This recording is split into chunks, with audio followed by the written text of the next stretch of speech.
Let's begin with an opening prayer. In the name of the Father, and of the Son, and of the Holy Spirit, Amen. Heavenly Father, we thank you and we praise you for this wonderful time that you have given us, this gift of life that you have given us, every person gathered here, Lord. It is not by chance, but by choice we are here. It is your love for us, Lord, that you brought us here. Holy Spirit, you are my helper, you are my teacher. The way you teach me, Holy Spirit, nobody can teach me. Take complete authority of this entire session. Take complete authority of my mind and my vocal cords. You think through my mind, you speak through my mouth. Let every word that is spoken over here be completely of yours and nothing of mine. And I bind every spirit of distraction, disturbance, and unbelief that has come to steal, kill, and destroy. In the name of Jesus, I command you, get out of this place right now.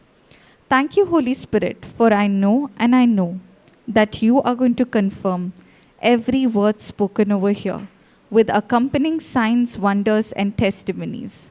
We make this prayer in Jesus' name. Amen. Hallelujah. Thank you, Jesus. Okay. So let's go to Proverbs chapter 4, verse 23 in NLT version.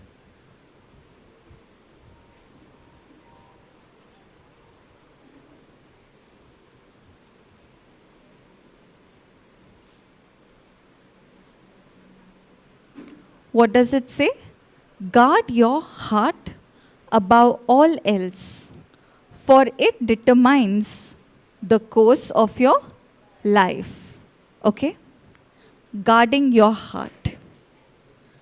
So, have you seen in any, complexes, any offices when you go, okay, there will be one security guard at the gate.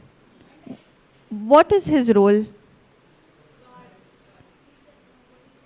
Yes, to see that nobody comes inside, correct? So that is the role of a guard. Now think of this scripture. It is saying, guard your heart above all else, for it determines the course of your life. In many places, the word heart, okay, is used interchangeably for the soul and the spirit. In some places, it's talking about the spirit. In some places, it's talking about the soul or your mind. And in this place, it is talking about your soul or your mind. It is saying, above all else, that means more than anything else, there is one thing that you have to do. And that one thing is guarding your heart. For it determines the course of your life. So, where do you make decisions? In your spirit or in your soul? In the soul. So all of you all know this here. Man is a spirit, he possesses a soul, and he lives in a body. Correct? Now in the soul are the feelings, emotions, and the ability to make decisions. My thinking, my feeling, and my ability to make decisions, that is choosing, is in my soul, not in my spirit. So here, if my soul is not protected, what will happen? We will make wrong decisions. And that's what it is saying.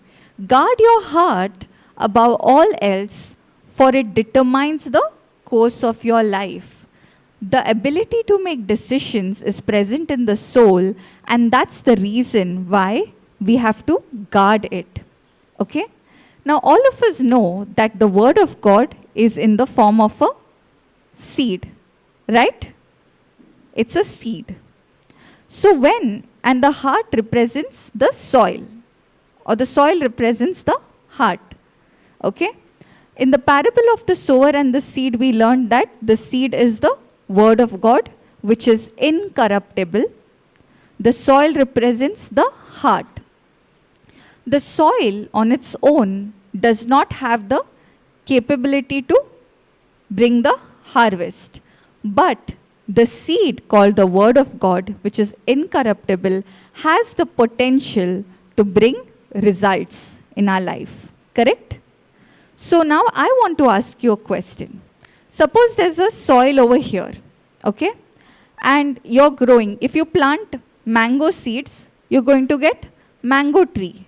But at the same time, if you plant a weed, is the soil going to reject it? No. The soil is going to take whatever seed it receives, right? Now what are these seeds that we are talking about? Words, right? We learnt in the previous classes, life and death is in the power of our tongue. Our words have power. Words are seeds, okay? So, it is very, very important what words am I focusing on? What words am I receiving, okay? Because these words are not just words. They have the power to bring whatever substance they carry into existence. I'll give you an example through my life, okay, how this happened. Before that, okay, our eyes, our ears, and our mouth are gateways through which information enters our heart. How do we get, how do we know that we are getting hungry? Yeah, so you receive information from your stomach and it goes to your mind. And now mind tells, oh, I'm hungry. I want to eat food, correct? In the same way, suppose it's raining outside. It's not, just example. It's raining outside. So mind is saying, take an umbrella and go. So mind is making the decisions based on the things that you're seeing outside, correct? Now the mind has a choice to make decisions based on things that we see outside versus things according to the word of God. Because many a times, the things that we see on the outside, the physical situations, they are not in alignment with the word of God. Word of God is saying, by the wounds and stripes of Jesus, I'm healed. But symptom is saying, no, you're not healed. Doctor's report is saying, no, you're not healed. Right? At that time, it becomes a confusion. Which one am I going to believe? I want to believe the word of God, but my symptom is more real. Correct? And that's where the mind has to make a decision. Now, when can the mind make decisions according to the word of God? When my spirit is strong. When I am daily feeding my spirit with the word of God, my spirit which is strong is ruling over my soul, and now my soul or my mind is making decisions in alignment with the word of God. Just like, now I asked you one question. The security guard, okay, he's present. Where exactly he's present? Will he be in the bedroom? No. He'll be in the, near the gate, near the open checkpoints, right? Anywhere you go, airport you go or anywhere, they will be there at the entrance. Because the entrance is the place through which people can enter inside, correct? In the same way, our eyes, our ears, our mouth are gateways through which things, information enter in. There's nothing wrong in getting information. But if that information that you are receiving is giving you unbelief, that information is according to the world, the philosophy of the world, and it is not according to the word of God, then you will be deceived by the lie of the enemy. And that is why in the scripture they are saying, above all else, guard your heart, for it determines the course of your life. Whatever information you're feeding yourself with, that is going to decide your future. You don't know how powerful it is. I think I told you, I'm going to share how this, this affected me for so many years. So before I came in the word of God, I used to like to watch a lot of movies. And what were those movies? Those movies were all thriller, suspense, all kinds of, mystery kind of books. I used to read all these things. At that point, I didn't know that I am making my gateways, my eyes, my ears, my mouth open for the enemy to come and steal, kill, and destroy. So because of that information that I was receiving, okay, what happened? That information that I received, it was planting seeds. And when I went into depression, I was filled with so much of fear. It was affecting me. Because what all I was watching was having an impact on me. If you want to listen to the word of God, yes, most of you here are listening to the word. But are you only listening to the word, or is there any other things that you're listening to? Right? In the beginning, my journey also started like this. I was hearing the word, I was watching the movies. But over the period of time, the desire for the word became so much that the desire for the other things went away. But now, once you're delivered from that, there's a constant labor. The labor is to guard your heart. And when can you guard your heart? When your focus is on the word of God. Say a child is come here, studying the word of God, okay? But after studying the word of God, he says, 5 minutes I'm going to watch horror movies. What is going to happen? He's opening doors. He's opening his eyes, his ears for demons to come and enter. And then in the night, the child experiences, I'm getting bad dreams. I don't want to sleep alone. I'm getting scared to sleep in the dark because I feel that some ghost will come. Correct? When such, I speak to people who have experienced these things, and when they tell me such things, the first thing I ask them is, what are you watching? You tell me, what are you watching? What kind of music you're listening to? Because you don't know, unknowingly, you are opening doors for demonic activities to come in your life. Okay?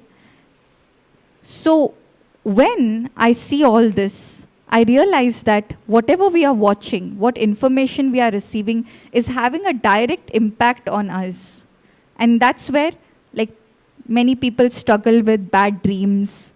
They struggle with a lot of things. So you have to be mindful of what are you watching. You might be listening to the word of God. Maybe 1 hour you're listening to the word.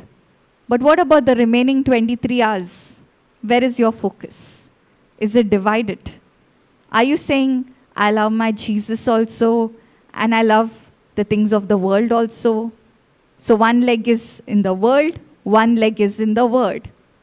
And what happens if a man tries to put his leg in 2 boats? He will fall, correct? And that's why we don't see result in our life. I was reading this particular man of God, one incident. I think he's Smith Wigglesworth. So somebody had come to his house, and he used to walk in so much of power that he would raise people who were who were dead to life. That power of the Holy Spirit was at work in his life. One day, somebody came to his house, and he told that person, keep the devil out and come in. You know what that person brought? Newspaper. But Smith Wigglesworth did not see it as newspaper. He saw it as a demonic spirit. When somebody comes and speaks something contradicting to the word of God, what is our attitude? Hey, I can handle this. It's just a joke. It's not very serious. Nothing to take it seriously, correct? But words are not words. Words are spirit. Words are spiritual containers that have the power to activate life or death. It depends on what words I'm speaking. And I will show you that words are spirit in the word of God. Can we go to John chapter 6, verse 63?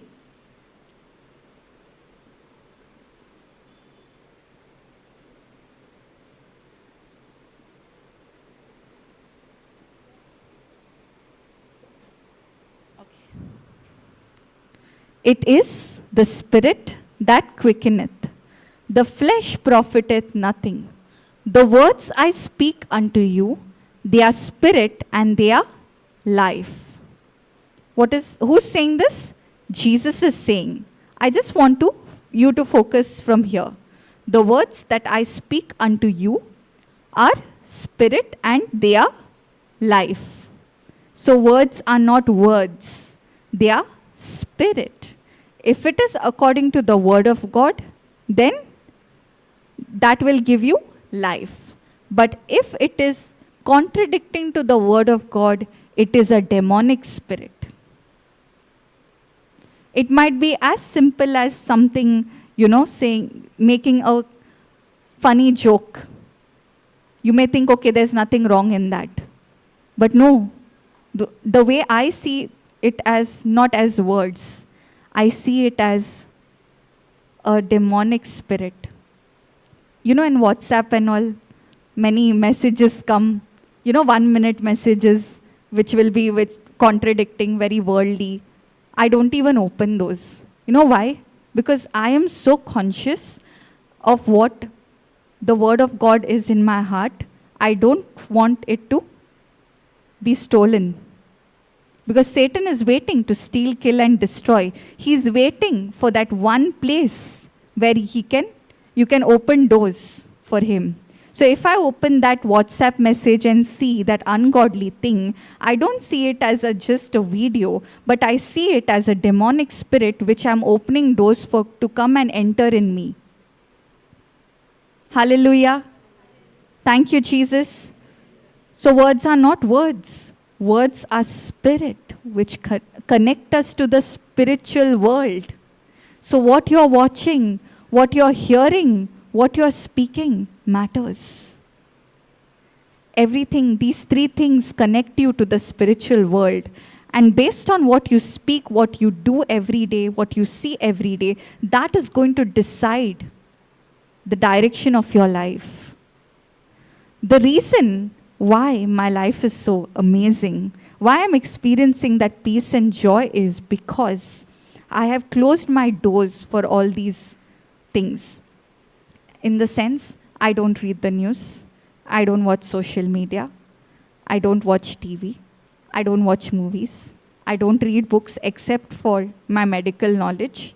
Other than that, and the word of God, these things I have, put a closed door over there. Because I want to protect that seed called the word of God. I want to walk in the supernatural. When I see the life of men and women of God walking in that authority, in that power, I say, if they can do it, why can't I do it? You know why we can't do it? Because we don't take life and death is in the power of my tongue, that Bible verse, seriously. All of us know it. For a very long time, it was on my tongue, the scripture. But I never took it seriously. And that is why, whenever I was studying the word, I would say, okay, word of God says this, word of God says that. But in my personal life, when the pressure would come, the words that I would speak were contradicting to the word of God.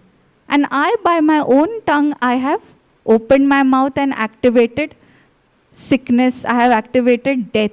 I have called upon, I have planted negative seeds for Satan to come and steal, kill, and destroy. But what we say, we speak words from our mouth which are negative, and then we say, God doesn't love me. I prayed so much, God didn't do this for me. So who's responsible? You or God? Me, ourselves, right? Hallelujah.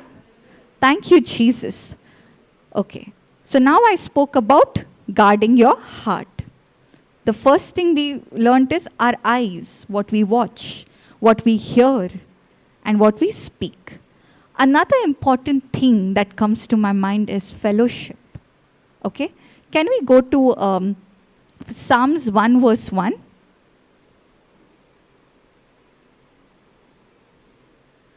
Psalms 1 verse 1 says, "Blessed is the man that walketh not in the counsel of the ungodly, nor standeth in the way of sinners, nor sitteth in the seat of the scornful.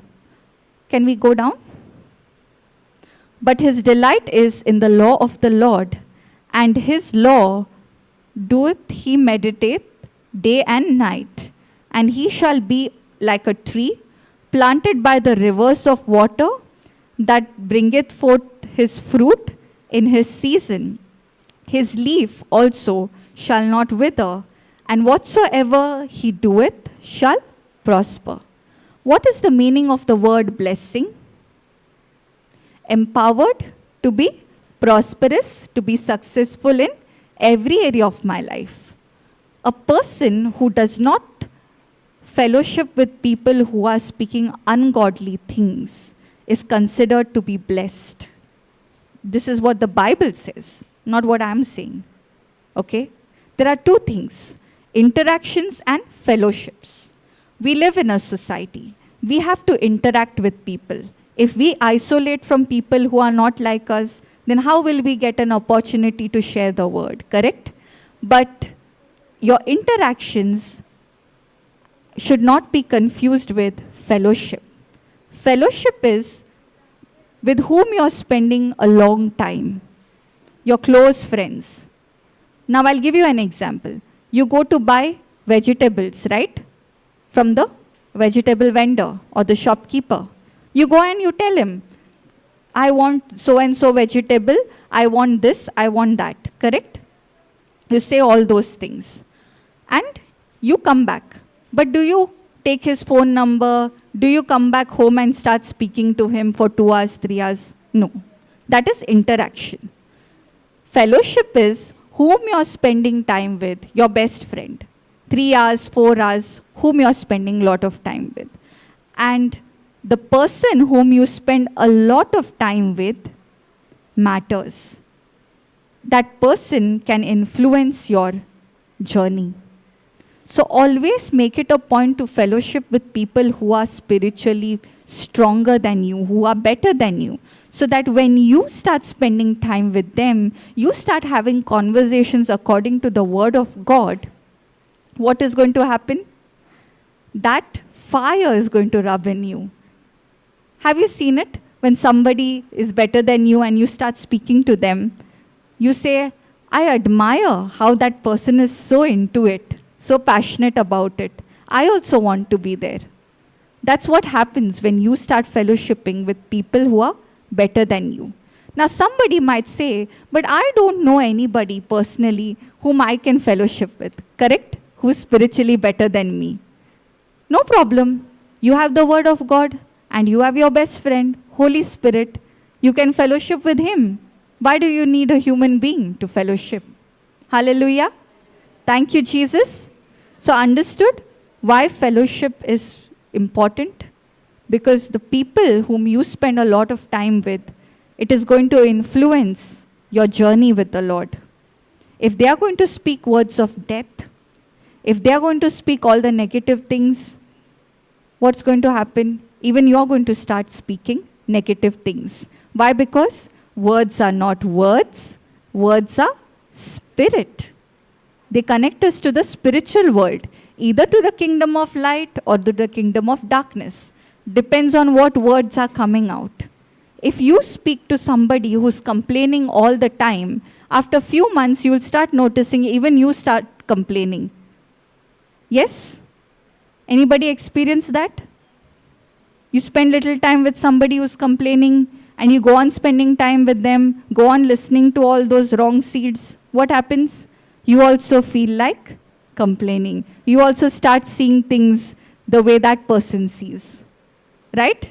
You become whom you fellowship a lot of time with. Correct? Hallelujah. Thank you, Jesus. The reason I'm saying this to you is, see, many of y'all here, I see there is a thirst for the word. Okay? Y'all have come with a genuine heart. That is what was my life as well. I came with a genuine interest to study the word. This was 3 years ago. And I was on fire for the Lord. But when, I started getting back to my routine, I was in my work, in my college. I was surrounded with people who speak very differently, who speak according to the world. And when I used to sit there, what used to happen? Their words used to affect me.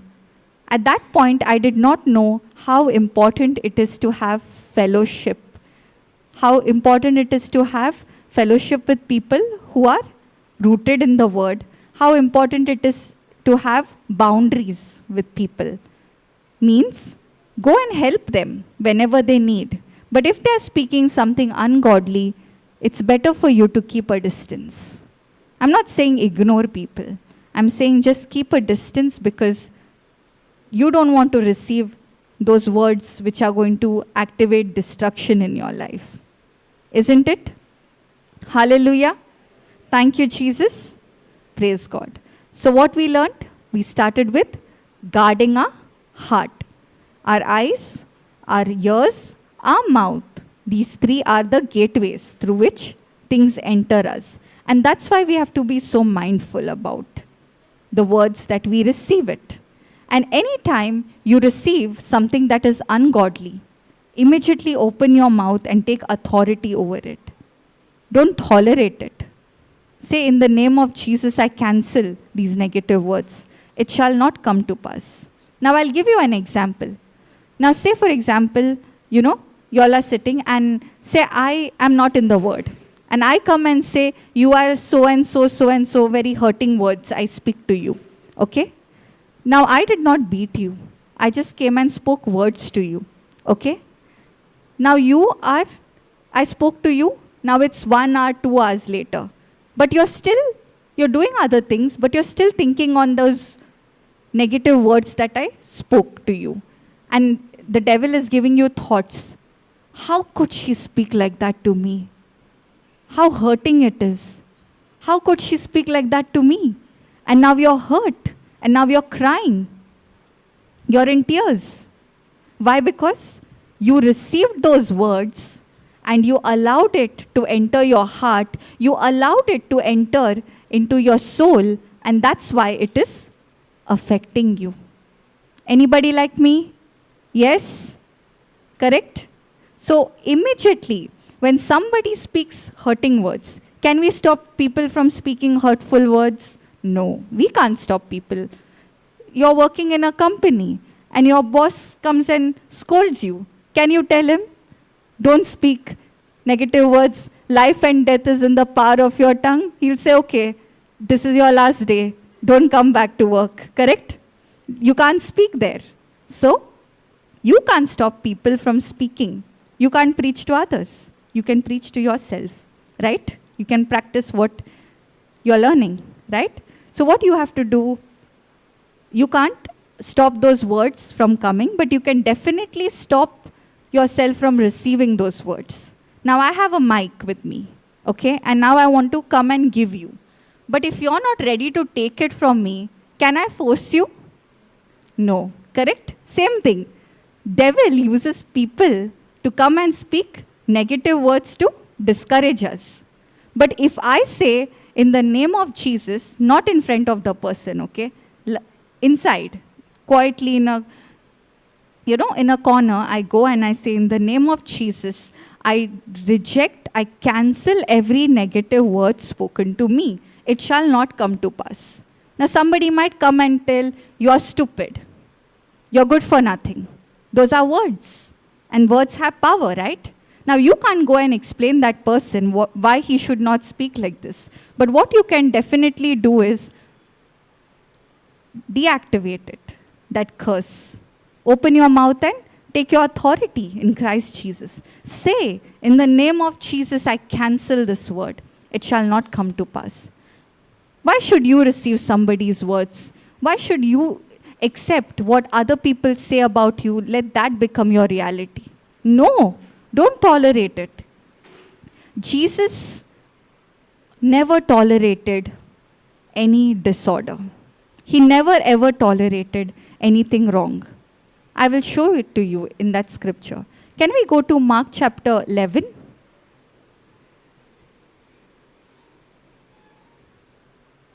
Can we go down? Yeah. Before that, I think it's a little before this. Jesus curses the fig tree.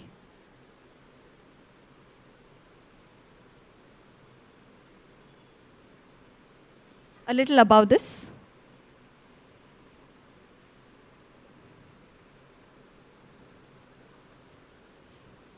Yeah, thank you. Thank you, Jesus. Mark chapter 11, verse 12. And on the morrow, when he were come from Bethany, he was hungry. Correct? Who was hungry? Jesus was hungry. And seeing a fig tree afar off, having leaves, he came, if haply he might find anything thereon. And when he came to it, he found nothing but leaves, for the time of figs was not yet. So, Jesus was coming across Bethany, and there he was hungry. So from a distance, he's seeing a fig tree. Now it was not the season of figs, but still Jesus is going there. Now why do you think Jesus is going there? Because because the fig tree has a characteristic that whenever it is bearing fruit, what is happening? It produces leaves. So looking at those leaves, Jesus thought that maybe there might be fruits. And he went there. But when he went there, what happened? He found nothing but leaves, for the time of figs was not yet. This fig tree was only bearing leaves, but no fruit. And that's why Jesus answered. Now, when do you answer somebody? When someone speaks to you. So did the fig tree speak to Jesus? Did the fig tree say, you got deceived, I fooled you, you thought you might come and get figs, but there are no figs, there are only leaves, right? So the fig tree was mocking the Creator, that is Jesus. And that's why Jesus answered and said unto it, that is the fig tree, no man eat fruit of thereafter forever. And his disciples heard it. Now Jesus opened his mouth and he cursed it. Now here you may see that this is the fig tree. This is just one illustration. But that it speaks about all the problems, the sickness, the troubles, the irritation, the negative words that is spoken. How many of you enjoy the same comfort that you have that you are receiving over here at your work? There the pressure is really high, right? It speaks to you. The bill speaks to you. The boss speaks to you. The boss's words speak to you. The sickness speaks to you. Correct? Those things speak to you. But do you speak to it? You take everything, you take all the bashing from that it, and you keep quiet. That used to happen to me. I knew the word, okay? I knew the word. And I would keep quiet when somebody would come and speak XYZ, XYZ to me, which was contradicting to God's word. But when I would come home, I would be so irritated and angry. And I would say, Lord, I'm studying your word every day. I'm taking Bible studies. I'm even keeping quiet when all these things are happening. But why am I getting so irritated then? Because he said, you are tolerating it. You're tolerating all that negativity. Jesus said, don't react to people. Don't try to change people. But did he say, close your mouth and remain quietly? No. That's what we are going to study. Correct? We keep quiet. We say, okay, according to the word of God, it says, love your enemies, bless them who curse you, do good to them. We do all those things. But we also tolerate the demonic spirit. We receive those words, no? We internalize those words. Are you all understanding? Praise God.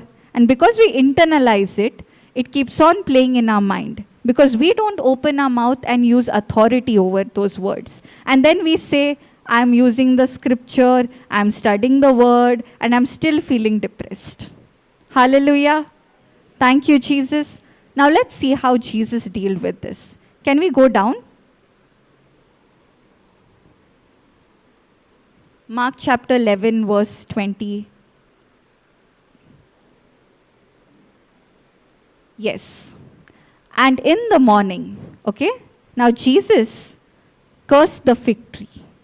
And his disciples saw it. They saw what was happening, okay?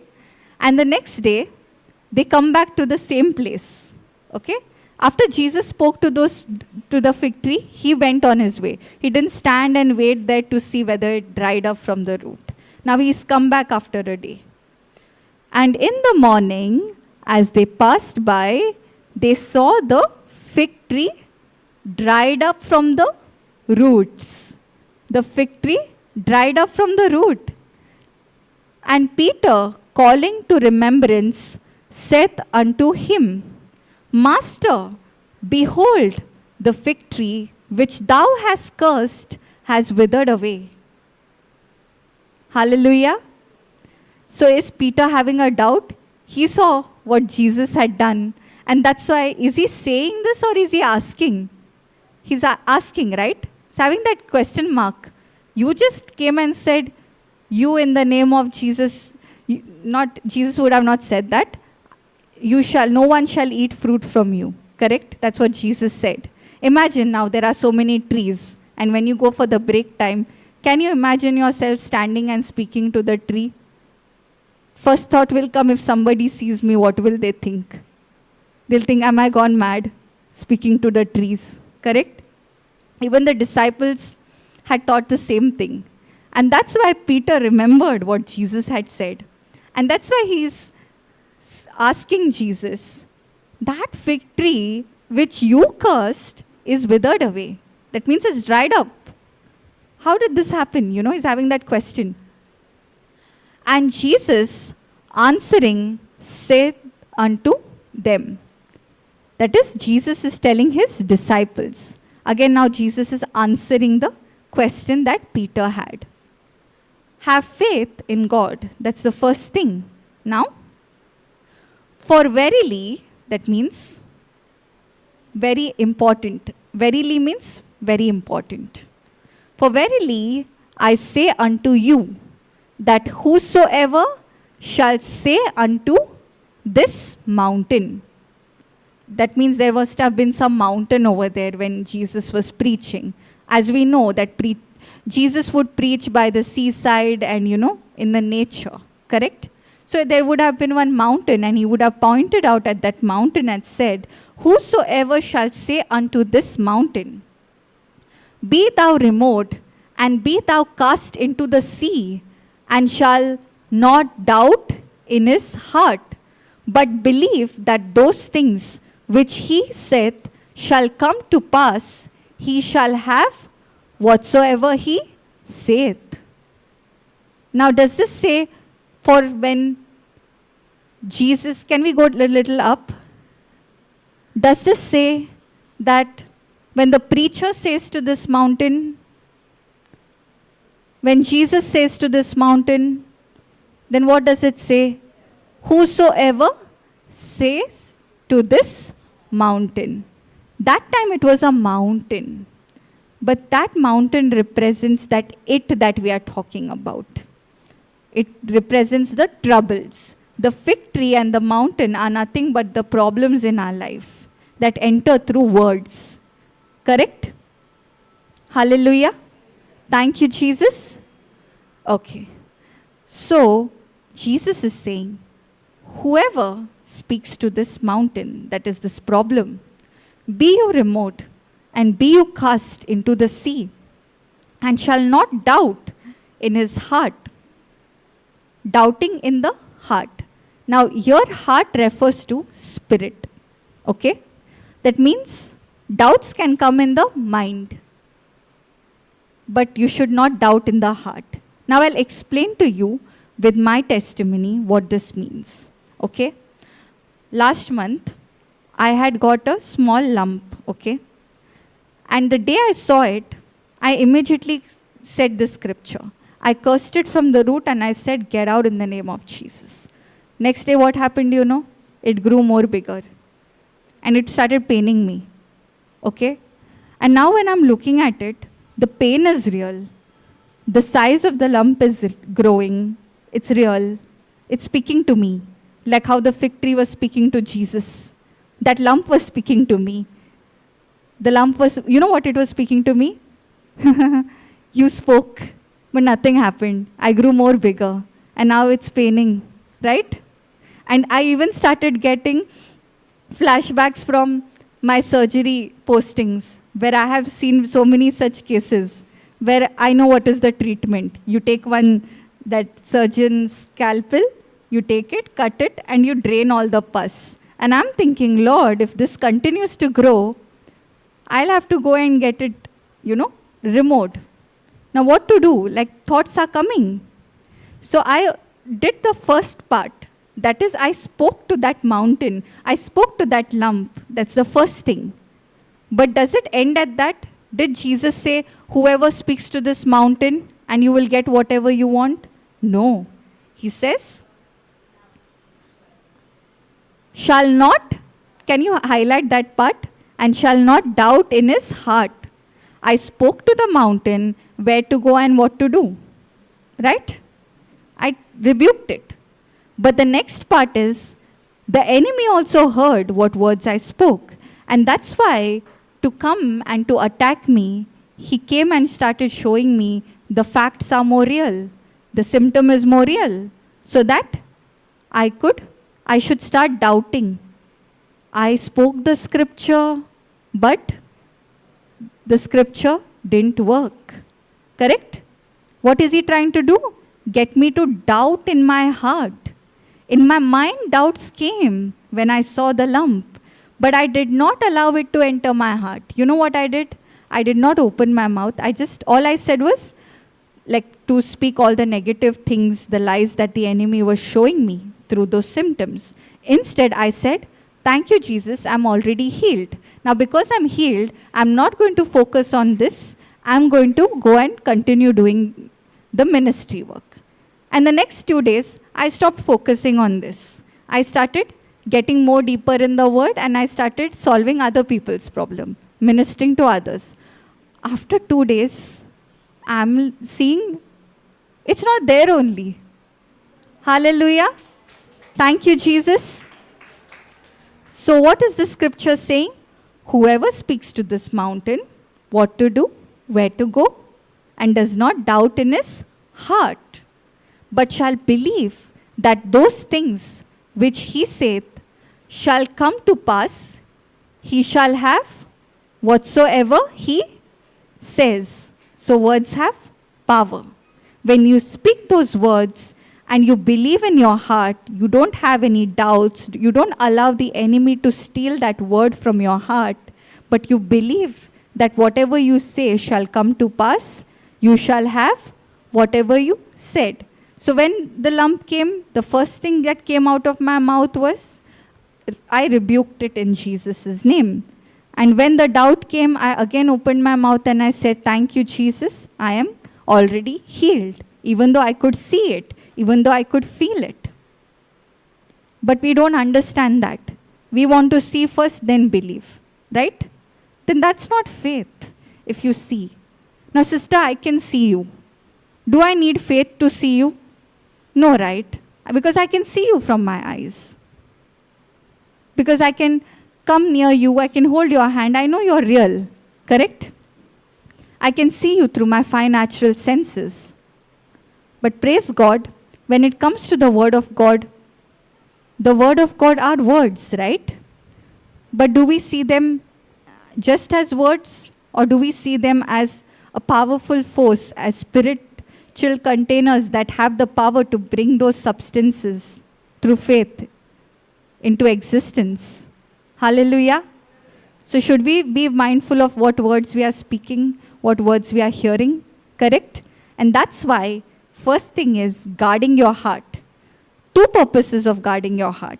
Because the first thing is, in your heart you contain the precious seed called the Word of God, which is incorruptible. So Satan wants to come and steal that.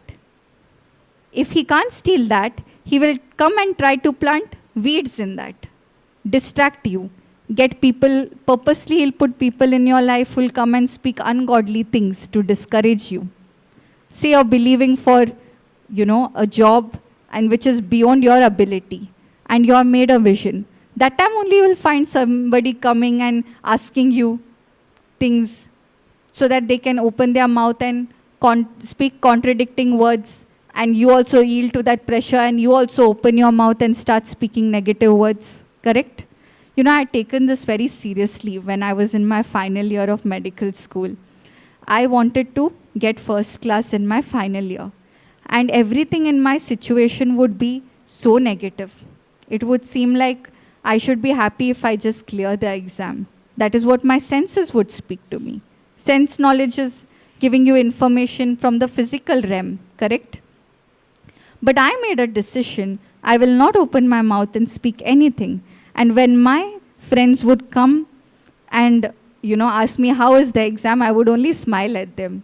Because I did not want to open my mouth and speak anything. I would smile at them and I said, I have surrendered it to the Lord. Hallelujah. Because at any point I had become so stubborn that I'm not going to open my mouth and speak anything negative. Have you seen a mother who's expecting a baby? How careful she is about her food, about her baby, the way she walks. Because for those 9 months, she doesn't want even one scratch to come to her baby. Correct? That is exactly how you and I are to get conceived with the seed called the Word of God. Hallelujah. That promise has to get conceived in our spirit. And just like a pregnant mother who is very careful, we also have to be very careful of the spiritual pregnancy. We don't want any unwanted things to come and abort that dream that God has put in us, that promise that God has given us. Hallelujah. And that's why guarding our heart is so important. Praise God. So we spoke about guarding our heart. We spoke about having the right fellowships. And if you don't have the right fellowships, you don't have people around you who speak faith, no problem. You have the Word of God. You have the Holy Spirit, your best friend. He will give you all the revelations. And now we spoke about speaking to it. That is the problems. So write this down. You cannot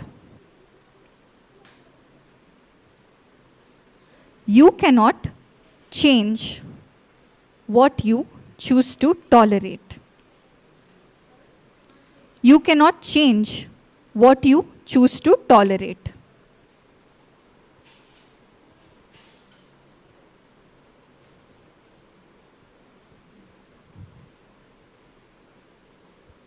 You cannot change what you choose to tolerate.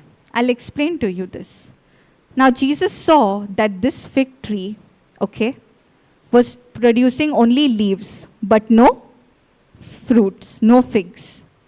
Now, Jesus would have ignored this, right? And he would have gone to some other place. That's exactly what even I was thinking when I read it. Why did, Jesus open his mouth and curse the fig tree? It is a sign. It is what Jesus is trying to teach us through this is not to tolerate any disorder. When sickness comes, what is our attitude? Open our mouth and say, I'm sick, I have to live with this. Correct? But rather, when sickness comes, I open my mouth and speak the Word of God. And I curse the sickness from the root. Correct? Because God has given us authority. But if I choose to tolerate that sickness in my body, then I will not see the result. And that's why you cannot change what you choose to tolerate. Jesus did not tolerate the disorder.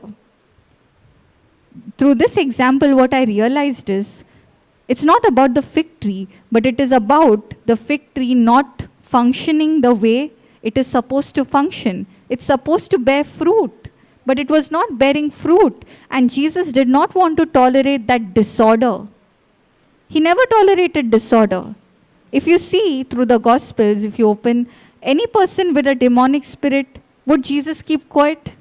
He would take his authority and he would rebuke it. Correct? So it's important for us to take authority and rebuke things which are not in accordance with the word of God. Because if we don't do that, we will never be able to see the change in our situation. Hallelujah. Because most of the times our attitude is, I'll pray, I'll pray, I'll pray. But do we take authority over the situations? We pray also and we tolerate also. Right?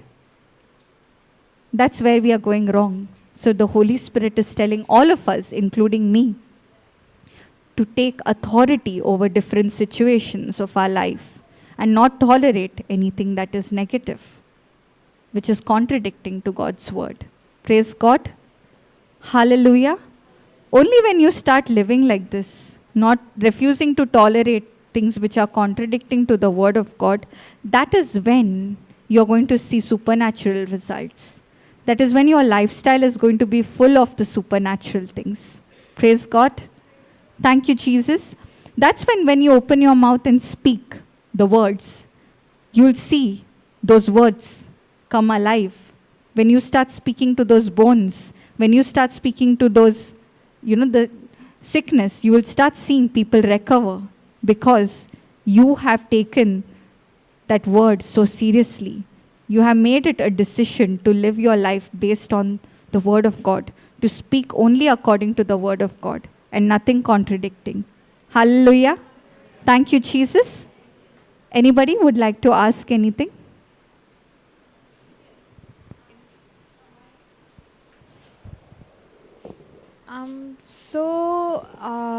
We are mindful of our words, but say for example, if I have an issue and I'm come to a retreat and I need to discuss it with the preacher.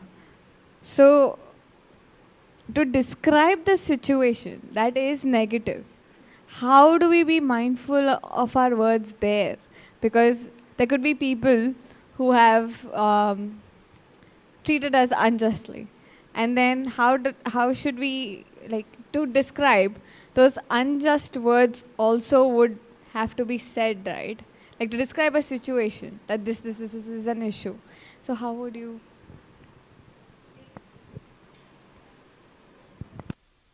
Thank you, Jesus. Thank you, Jesus. Praise Jesus. Okay. I'll tell you, you know what, Selena? When I came in the word, okay, the word of God was playing in my house and somebody was sharing the testimony. I did not go personally to ask anybody, to tell my problem to anyone. But what that person was sharing their testimony, right? That I didn't have to share my problems to anyone. But what that person was speaking, it was not the person, but Holy Spirit speaking. We learned, right? What is the roles of the Holy Spirit? One of the roles is He's our counselor. He's our comforter. But we want people, right? I'm not saying it's wrong to come and share your problems. But in the beginning, it is okay. But after one point, you have to depend on the Holy Spirit. So that's why when I minister to people, I don't minister for more than 10 minutes. I'll tell them, okay, whatever is your issue, this is the teaching. I'm going to share you the link. You have to write the notes and you have to get back to me. So I give them homework so that they listen to the word and they renew your mind, because I know that that teaching is anointed. Through the teaching, Holy Spirit is speaking to them personally and they get the solutions to their problem. Hallelujah. Thank you, Jesus. Okay, because you asked this, can we go to Galatians chapter 6, verse 1?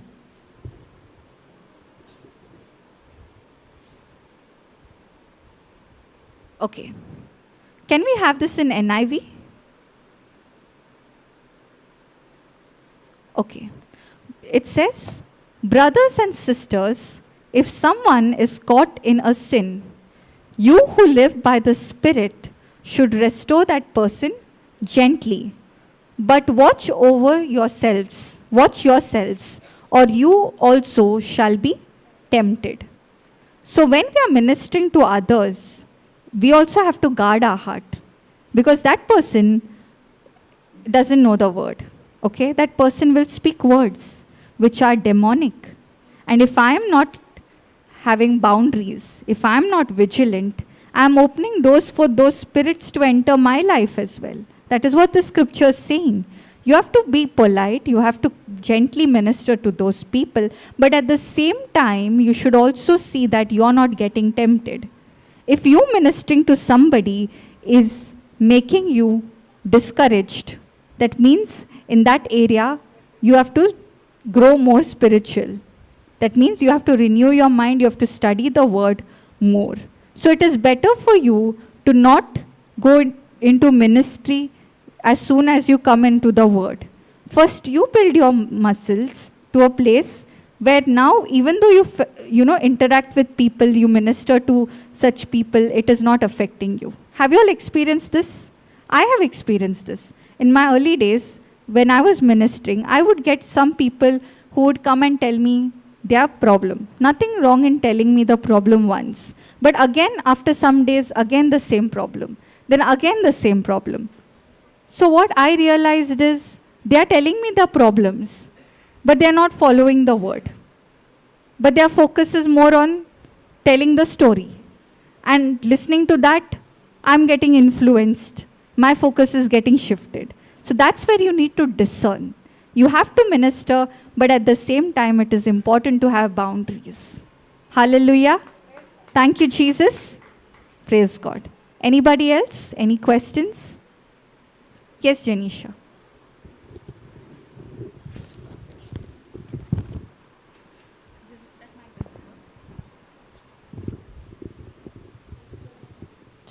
Check.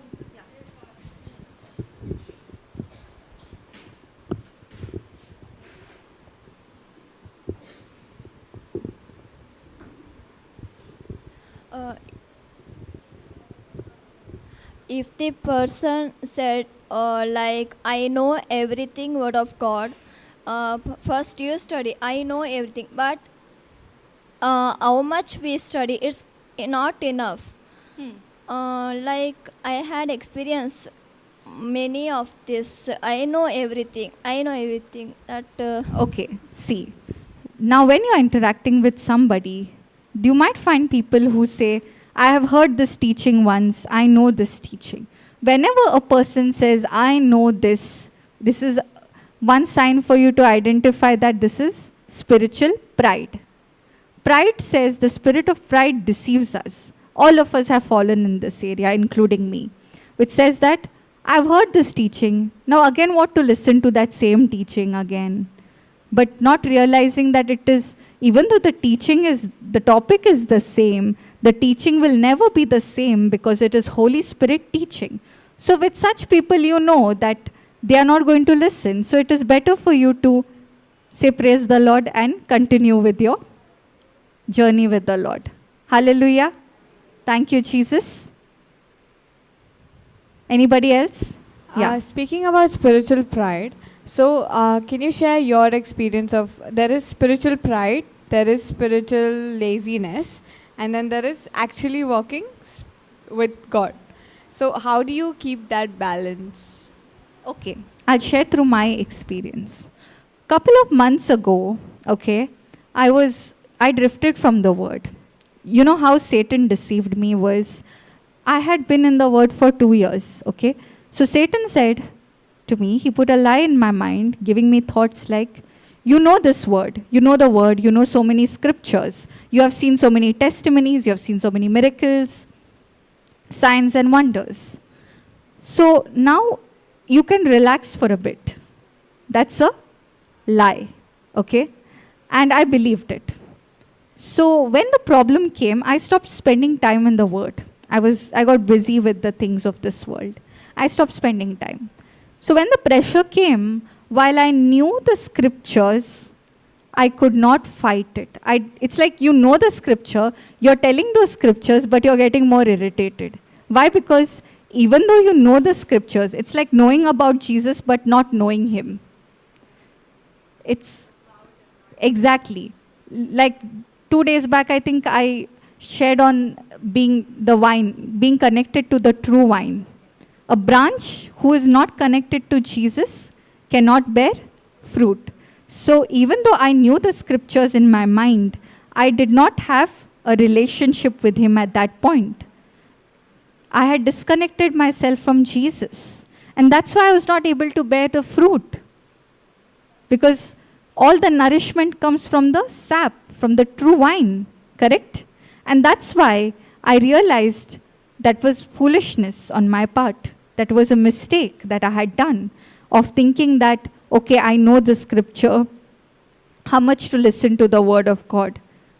Now that's why I realize I should never ever take the word of God for granted. You cannot take a holiday from the word of God. You know why? You want to know? It's interesting. I'll just tell you. Can you put this one? Your adversary, the devil, is waiting like a roaring lion. That's scripture. 1 Peter 5:8. Thank you, Holy Spirit. Okay. Be alert and of sober mind. Your enemy, the devil, prowls around like a roaring lion, looking for someone to devour. Now, have you all seen Discovery Channel? You have seen, how those lions and all, they will never attack the whole herd. When the whole buffaloes or any animals are there, no? Grass-eating animals, goats, buffaloes, or oxes, whatever is there. When they are together, the devil will never attack. But they will notice one of the weak ones in that. Okay? So the lion waits for that. Notices one chance where that one particular animal is away from the crowd. And now, when he gets the opportunity, he goes and he attacks and he eats the prey. Correct? In the same way, the devil is also waiting. He's not a lion, but he's like a roaring lion. He's waiting to devour. And where does he devour us? In our mind. So if my mind is not filled with the word of God, even for 1 minute, can there come thoughts? Say, for example, now you heard the word of God, and you came down, okay? And for a minute, your focus shifted from the word to something else. And now somebody comes, and now you're not responding, you're reacting. Now, did the devil get an open door? That is why we have to be so vigilant. And that's why I've been stressing on why it is so important to guard your heart. To be so mindful of what words you're accepting, what words you're receiving. Because devil is waiting like a roaring lion. You may take a holiday, but the devil will not take a holiday. You may say, okay, it's 3 o'clock in the night, I'm tired, I want to sleep. Okay, but the devil will come and attack you at that time when you're not prepared. When you're like taken a holiday. I've always noticed that. Whenever I have disconnected myself from the word for some reason, because I got distracted or something, that is the time I see next time a problem comes and now I don't know how to fight it. Why? Because I took a holiday from the word. Hallelujah. So it is so important to feed yourself every day with the word. You have to keep renewing your mind. Renewing your mind is a constant process. All of you all here take bath every day? You all take a body bath every day. Why? To remove all the dirt from your body, correct? In the same way, in a day, our mind also is filled with so much of dirt. So we have to scrub our mind with a scrubber called the Word of God, right? We have to have a mind bath every day. Only when we have a mind bath every day can we experience the victorious life in Christ Jesus. Hallelujah. Thank you, Jesus. Anybody else? Anything? Any questions? Yes, Devni. Come.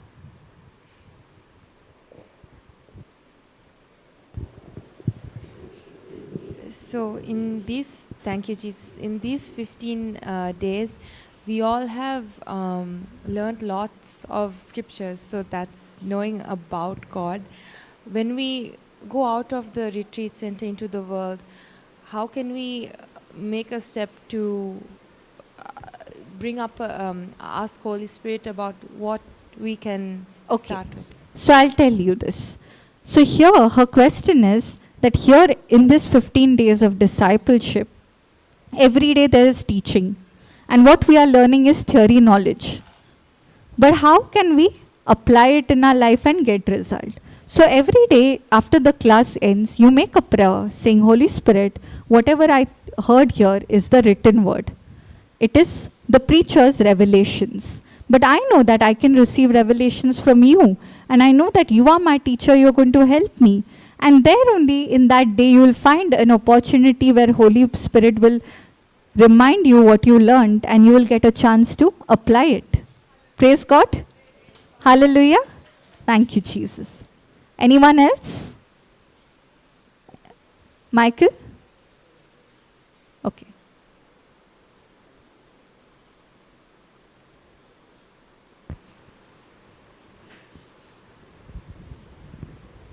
What is difference between rule and law? Between? And law. Rule and law. Rule and? Both are the same thing. Rules, right? You say? R-U-L-E. Yeah, rule and law are the same things, Michael. Thank you, Jesus. All right. Anyone else? Any questions? No? Okay. Praise God. Thank you, Heavenly Father. Thank you, Jesus. Thank you, Holy Spirit, for this wonderful class we had, this wonderful time we had in your presence. Holy Spirit, you are our teacher. And as we learnt from you that how important it is to guard our heart and have the right fellowship and choose not to tolerate all the disorder, all the sickness, all the evil communication, all the lust, all the corruption of this world, but take authority over it. Help us to make corrections and identify those areas where we are struggling so that we can overcome it through the word and your power, Holy Spirit, so that we can come victorious and share our testimonies and be a blessing to everyone around us. We make this prayer in Jesus' name. Amen. Praise God.